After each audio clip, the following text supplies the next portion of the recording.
ESPN, he intends to leave his advisory role with the Warriors to join the Clippers. Now, Stephen A., we know he makes an impact wherever he goes. What does this mean for Clip City? Well, I think this means for Clip City is that you can expect them to either be in a better position within 3 years to legitimately compete for a championship. Otherwise, everybody will be gone. And I think that could potentially include Doc Rivers. Ballmer is a billionaire owner. He wants to win. He's building them their new arena. He's trying to get that approved so he can do that in Inglewood, all of this other stuff. Bringing on Jerry West. Jerry West is not interested in titles anymore in terms of having a title per se. Call him a consultant, call him whatever you want. He ain't in there just to sit up there and speak every now and then and give his opinion and go home.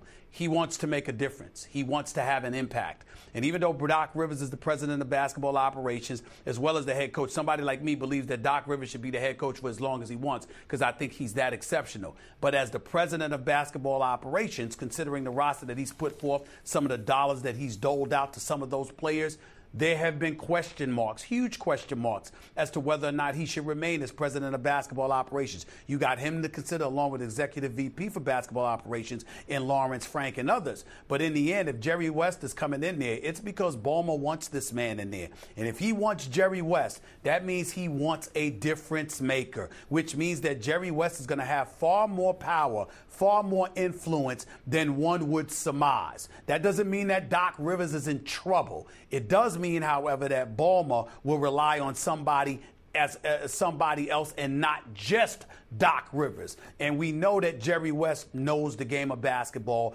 because he was exceptional as an executive. I thought one of his greatest moves, Max, was when he hired our very own Hubie Brown to be the head coach for Memphis. That was when the Memphis Grizzlies actually became respectable because Hubie Brown has forgotten more basketball than most of us know. So has Jerry West. I think this is a power move by the Clippers. It's all good as far as I'm concerned. It's just a damn shame seeing Jerry West associated with the Clippers as opposed to the Lakers. That makes no sense. I think he should, by the way, go get his son. His son don't need to be with the Lakers anymore. His son needs to go with his father over to the Clippers. That's just my personal opinion. Jerry West isn't interested in titles anymore in terms of GM or president of this or vice president of that. He's interested in titles, as in championships. He's the greatest executive in the history of the NBA. Arguably, he's in the argument for greatest executive in the history of American team sports.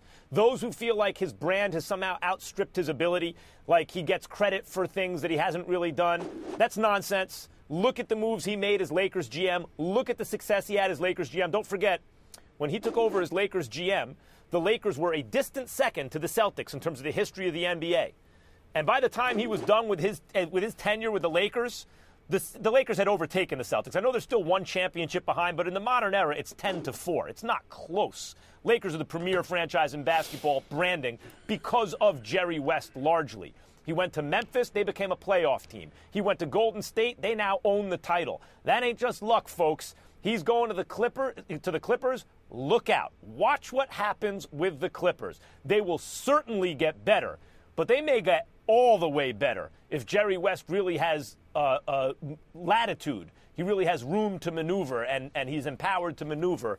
Look out for the Clippers.